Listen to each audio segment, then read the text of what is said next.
আসসালামু আলাইকুম। আমি সুমন, একজন প্রফেশনাল ডিজিটাল মার্কেটার, কাজ করছি মার্কেটিং নিয়ে ডিজিটুনিকাতে। আজকে হচ্ছে আপনাদের মনের কষ্ট শেয়ার করব, মনের দুঃখ শেয়ার করব। যারা অনলাইনে বিজনেস করে ব্যর্থ হয়েছেন, যারা অনলাইন বিজনেস করে সেল পান নাই, যারা অনলাইন বিজনেস করে অসংখ্য টাকা লস করছেন, তাদের জন্য আজকের ভিডিওটি। আমরা চেষ্টা করতেছি ধারাবাহিকভাবে একটা পর একটা কন্টেন্ট আপনাদেরকে আপনাদের উপহার দেওয়ার জন্য। সেই ধারাবাহিকতা মানে প্রতিদিন অসংখ্য ক্রিয়েটিভ আমরা পেজ আপলোড দিচ্ছি, স্ক্রিনশট গুলো আমরা আপলোড দিচ্ছি আমাদের কাজের পোর্টফোলিও হিসাবে। আমরা ক্লায়েন্টের রিভিউ গুলো আপলোড দিচ্ছি যাতে আপনাদের মনোনিবেশ আমাদের প্রতি থাকে বা আপনার বিজনেসে মনোনিবেশটা করতে পারেন। আমরা লাইভ সেশন নিচ্ছি, আমরা ভিডিও কন্টেন্ট আপলোড দিচ্ছি, সবকিছু কিন্তু আপনাদের ঘিরে। তো আপনারা যাতে হতাশ না হন সেই দ্বারা হয়ে কিন্তু আজকের এই ভিডিওটি। আজকে আমাদের ভিডিও টপিক হচ্ছে যে আমরা অ্যাকচুয়ালি বিজনেস থেকে কেন ড্রপ আউট হই, আমরা অনলাইন বিজনেস থেকে কেন জোরে পড়ি। 2024 সালে যারা বিজনেস করেছেন, যারা এই ভিডিওটি দেখবেন, তারা আমাদেরকে কমেন্ট করে জানাতে পারেন যে আপনি বিজনেস করে সফল হয়েছেন নাকি সফল হন নাই। সফল না হওয়ার কারণগুলো আপনি দিতে পারেন, বা আমি জাস্ট ব্যর্থ হওয়ার কয়েকটা কারণ আপনাকে বলতেছি, আপনি নিজের সাথে মিলাই নিতে পারেন। আশা করি আপনি বুঝতে পারবেন। তো আমরা আর কথা না বলে আমাদের মূল আলোচনা চলে যাই। আমাদের আলোচনার টপিক হচ্ছে যে যখন একজন মানুষ অনলাইনে বিজনেস শুরু করে, শুরুতে তার অনেক অনেক আগ্রহ থাকে, আবেগ থাকে, ভালোবাসা থাকে, কিন্তু একটা সময় থাকে না। এটা সবার ক্ষেত্রে না, যারা অনলাইনে ড্রপ আউট হয় তাদের ক্ষেত্রে। আপনি দেখেন, আপনি একটা প্রোডাক্ট যখন বিক্রি করবেন, চিন্তা করবেন তখন এই প্রোডাক্টের পিছনে কি পরিমাণ আপনার বিজ্ঞাপন খরচ যাবে, কি পরিমাণ আপনার ট্রান্সপোর্টেশনের আছে, ব্যাপার স্যাপার আছে, ট্রান্সপোর্ট খরচ আছে। মানে আপনি যে প্রোডাক্ট কিনবেন, যাতায়াত আছে না, এটা খরচ আছে, প্যাকেজিং খরচ আছে, আপনার আইসার আসা অসংখ্য কিন্তু খরচ কিন্তু আপনার থাকে যখন আপনি কোনো একটা প্রোডাক্ট বিক্রি করবেন। বিজ্ঞাপন খরচ তো আছেই। আপনার ভালো মানের একটা অ্যামাউন্ট দেখা যায়, আমাদের যদি 1000 টাকা বাজেট হয় প্রতিটা প্রোডাক্ট বা পার্সেস ভ্যালু, তখন মোটামুটি কিন্তু অনেক টাকা খরচ হয় আমাদের বিজ্ঞাপনের জন্য। যদি আপনি ওয়েবসাইট থ্রু দিয়ে বিজনেস করলে কিন্তু এটা অনেকটা কমে যাবে। আপনি একাধিক বা বেশি সেল পাবেন $1, হয়তো একটা, দুইটা, তিনটা সেলে পেতে পারেন যদি আপনার প্রোডাক্ট ভালো হয়। আমি যেটা বলতে চাচ্ছি, এই যে কস্টিংটা, এটা আপনাকে যদি বের করতে না পারেন সঠিক কস্টিংটা, বা আপনার ওভারঅল খরচটা যখন আপনার প্রোডাক্ট প্রাইস থেকেও বেশি হয়ে যাবে, কাছাকাছি হয়ে যায়, তখন কিন্তু আপনার প্রফিটটা থাকে না। তখন কিন্তু প্রফিটটা থাকে না। এই জন্য আপনাকে প্রফিট মার্জিনটা বের করতে হবে। আপনার প্রফিট মার্জিন কত? যদি আপনার 1000 টাকার একটা প্রোডাক্ট হয়, তাহলে চেষ্টা করুন 500 টাকা প্রফিট মার্জিন বের করবেন। এই প্রফিট মার্জিন কি, এর সম্পর্কে আমি আজকে কথা বলতেছি না, এই সম্পর্কে আমি সামনে আরেকটা ভিডিও দেবো ইনশাল্লাহ। অ্যাটলিস্ট 500 টাকা প্রফিট মার্জিন রাখার চেষ্টা করবেন, তাহলে আপনি হচ্ছে এই প্রোডাক্টটা সেল করে আপনি কিন্তু ভালো কিছু করতে পারবেন। আচ্ছা, তো প্রফিট মার্জিন বের করতে পারি না, এই জন্য আমরা অনেকে জোরে পড়ে যাই। আরো একটা জড়ার অন্যতম কারণ হচ্ছে, যারা আমরা অনলাইনে বিজনেস করি, বিজনেস করার জন্য অবশ্যই মার্কেটিং করতে হবে, সিম্পল বিষয়।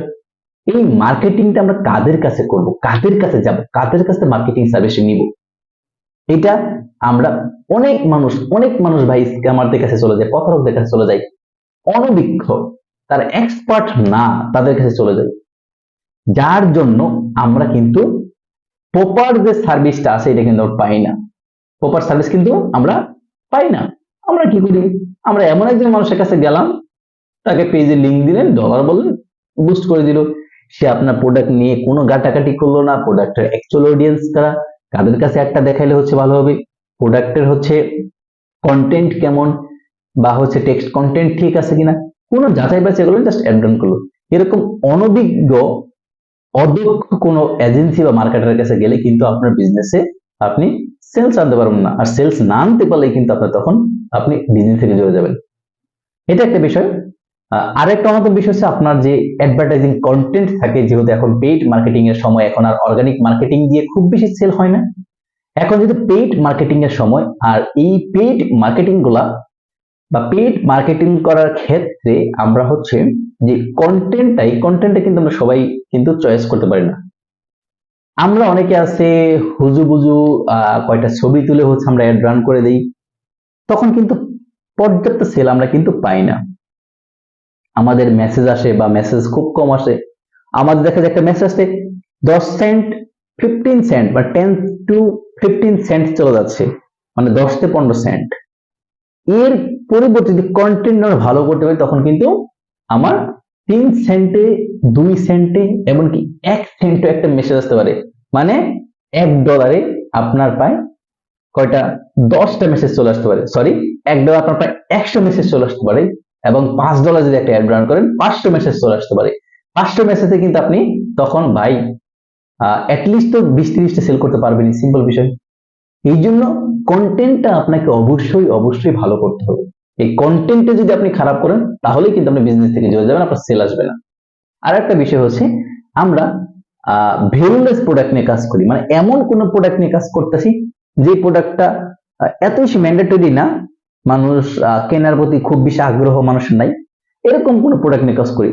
তো এরকম কোন প্রোডাক্ট নিয়ে কাজ করা যাবে না যে প্রোডাক্টটা মার্কেটে চলতেছে, যে প্রোডাক্ট কোনো ভ্যালু নাই, এমন প্রোডাক্ট চয়েস করতে হবে, এমন প্রোডাক্ট সোর্সিং আপনাকে করতে হবে যে প্রোডাক্টের ভ্যালু মার্কেটে আছে, যে প্রোডাক্টটা মানুষের দরকার, এরকম কোন প্রোডাক্ট নিয়ে কিন্তু আপনাকে কাজ করতে হবে।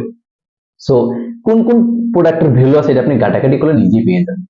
সো ভ্যালু আছে এরকম প্রোডাক্ট নিয়ে বিজনেস করতে হবে। তারপরে আরো একটা কাজ হচ্ছে আমরা অনেকে মেসেজিং থেকে অ্যাড রান করি, এতে করে আমাদের প্রচুর স্ক্যামিং মেসেজ আসে, প্রচুর ফেক মেসেজ আসে। আমরা ওয়েবসাইট দিয়ে অ্যাড রান করি না, ওয়েবসাইট দিয়ে অ্যাড রান করলে কিন্তু আপনার কয়েক গুণ সেল আসবে। আপনি যদি $10 একটা অ্যাড রান করেন, যদি আপনার 4-5টা সেল হয়, ওয়েবসাইট দিয়ে অ্যাড রান করলে যদি আপনার প্রোডাক্টের প্রাইস 1000 টাকা মাঝখানে হয়, অ্যাটলিস্ট সেখানে 10 থেকে 15টা সেল আপনার হবে নিশ্চিত, বা 15 থেকে 20টা সেলও কিন্তু আপনার আসতে পারে, এটা আমি শিওর। তবে এই জন্য আপনাকে ডিজিটাল মার্কেটিং এর অ্যাডভান্স বিষয়টা অ্যাপ্লাই করতে হবে। আর এই জায়গায় ডিজিটালিকা প্রতিজ্ঞাবদ্ধ ডিজিটাল মার্কেটিং এর লেটেস্ট যে সিস্টেমটা আছে সেটা কিন্তু আপনার বিজনেস আমরা অ্যাপ্লাই করবো ইনশাআল্লাহ। তো এই রিলেটেড যে কোনো সার্ভিসের পরামর্শ পেতে আপনি সরাসরি আমাদের অফিসে আসতে পারেন। তো আমি যে বিষয়টা বললাম এখন, আপনি যদি ওয়েবসাইট না থাকে তাহলে কিন্তু আপনি বিজনেস থেকে জড়িয়ে পড়ার পসিবিলিটি খুব বেশি। এই বিষয়টা হচ্ছে আপনারা মাথায় রাখবেন। আরো একটা অন্যতম বিষয় হচ্ছে ক্লায়েন্ট ম্যানেজমেন্ট বা আফটার সেল সার্ভিসটা আমরা কিন্তু অনেক সময় ভালো দিই না, এতে করে আমাদের পেজে ব্যাড রিভিউ পড়ে। ঠিক আছে, ব্যাড রিভিউ পড়াতে কিন্তু আমাদের দেখা যায় অনেক ক্লায়েন্ট আমরা হারিয়ে ফেলি, এবং এভাবে ক্লায়েন্ট হারাতে হারাতে হারাতে একসময় কিন্তু আমাদের বিজনেসে আমরা জড়ে পড়ে যাই। এগুলো হচ্ছে মেজর কিছু প্রবলেম বিজনেস থেকে জড়ে পড়া। আর অন্যতম কারণ হচ্ছে পর্যাপ্ত সময় না দেওয়া, নতুন নতুন আইডিয়া জেনারেট করতে না পারা, নতুন নতুন প্রোডাক্ট লঞ্চ করতে না পারা, বা ক্লায়েন্ট কমিউনিকেশন এক্সপার্ট না হওয়া, এই সকল বিষয়ের কারণে কিন্তু আমরা অনলাইন বিজনেস থেকে জড়ে পড়ি। তো আশা করি সকলে বুঝতে পারছেন কেন একজন উদ্যোক্তা অনলাইন বিজনেস থেকে জড়ে পড়ে। এই রিলেটেড আরো বিস্তারিত জানতে আপনি সরাসরি আমাদের অফিসে চলে আসতে পারেন, আমরা সবসময় আপনার জন্য অপেক্ষায় আছি। আপনি আসেন, দেখুন, বুঝুন, দেন সার্ভিস নেন। আসলে সার্ভিস দিতে এরকম কিন্তু না। সকলের জন্য অনেক অনেক শুভকামনা, সকলে ভালো থাকবেন। আসসালামু আলাইকুম।